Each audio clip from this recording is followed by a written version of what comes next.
आज हम जिस फिल्म की बात करने जा रहे हैं वो है एक रोमांटिक ड्रामा, लेकिन इसमें ट्विस्ट है। ऐसा ट्विस्ट जो आपको सोचने पर मजबूर कर देगा कि प्यार असली था या बस एक प्रोग्रामिंग। कहानी की शुरुआत होती है एक सुपरमार्केट से, जहां हमारी लीड कैरेक्टर आइरिस पहली बार नजर आती है। वहीं पर जस नाम का लड़का उसे नोटिस करता है और दोनों की नजरें मिलती है। पहली ही नजर में प्यार हो जाता है। कुछ ही समय में दोनों काफी क्लोज हो जाते हैं, साथ घूमते हैं, बातें करते हैं और जोस आइरिस को अपने दोस्तों से मिलवाने के लिए अपने एक फ्रेंड सर्गे के घर ले जाता है। लेकिन यहां चीजें सीधी नहीं है। जोस की दोस्त कैट आइरिस को पसंद नहीं करती और वो खुद भी इस बात को जोस को बताती है। घर में और भी दोस्त हैं, पैट्रिक और इलाई, जो अपनी पहली नजर के प्यार की कहानी सुनाते हैं।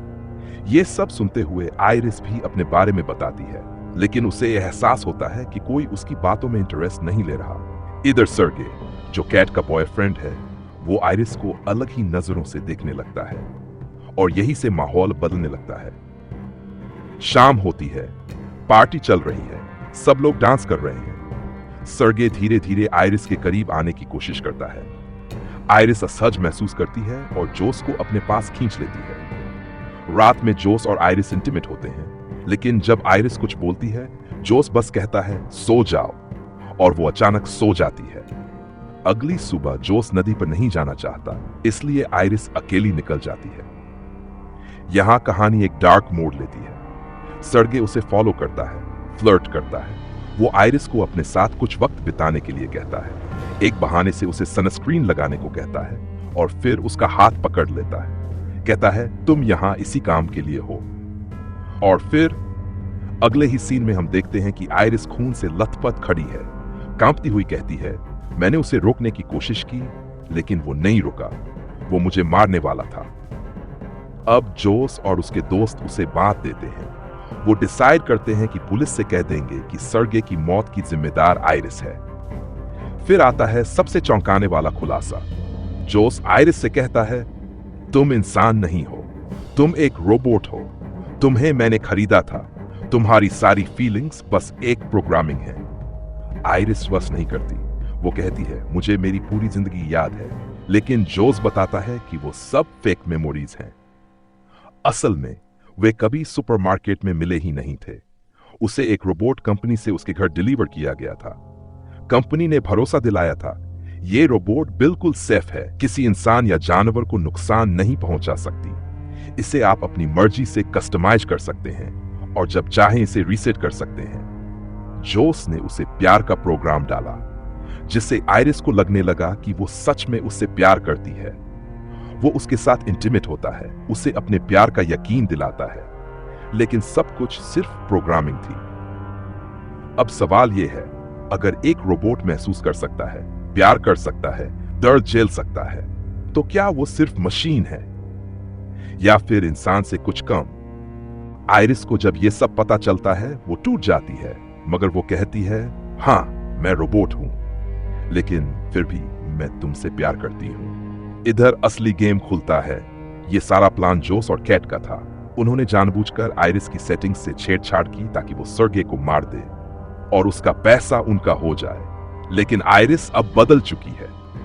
वो जोस को मुक्का मारती है, उसका फोन चुरा लेती है और भाग जाती है। जोस अब पैट्रिक से कहता है कि उसे ढूंढो और तब में पता चलता है पैट्रिक भी एक रोबोट है।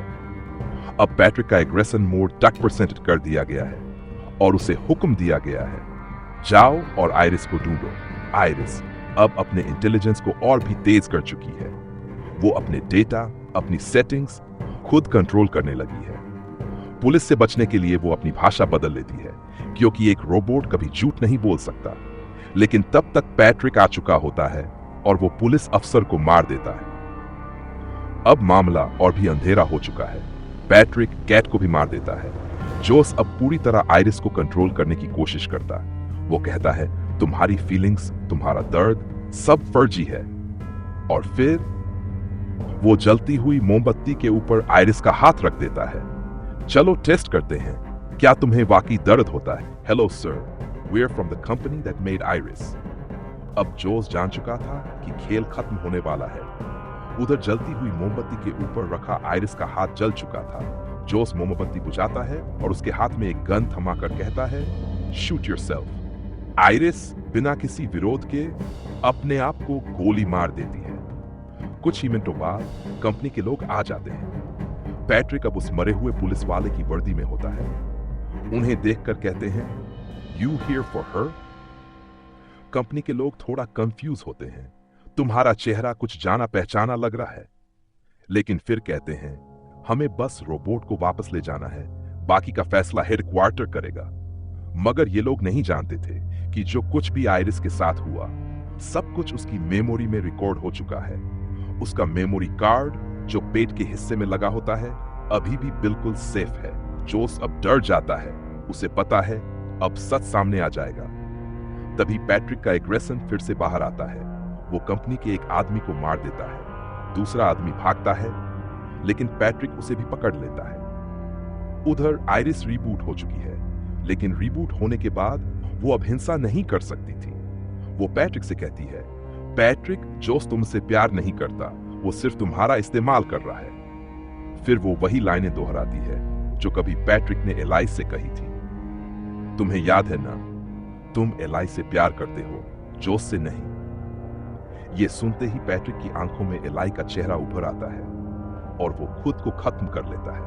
अब सिर्फ आइरिस बची है और एक कंपनी का वह कर्मचारी जिससे वह मदद मांगती है। जोस पैसों के साथ भागने वाला होता है, लेकिन तभी उसे अपने दोस्तों की आवाजें सुनाई देती हैं। कैट, एलाई, सर्गे।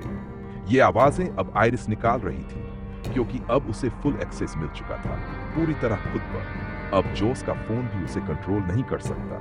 मगर एक बात अब भी वैसी ही थी, आइरिस जोस को चोट नहीं पहुंचा सकती थी, क्योंकि वो उससे अब भी प्यार करती थी। जोस इसका फायदा उठाता है।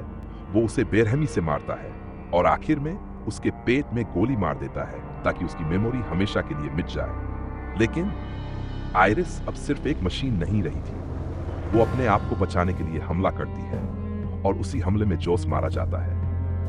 अब सब कुछ खामोश है। आइरिस अब अपने रोबोट होने को पूरी तरह स्वीकार कर चुकी है। प्यार, दर्द, धोखा, आजादी, उसने सब महसूस किया, और यही उसकी इमोशनल प्रोग्रामिंग की सबसे बड़ी जीत थी। और यहीं पर यह मूवी खत्म हो जाती है।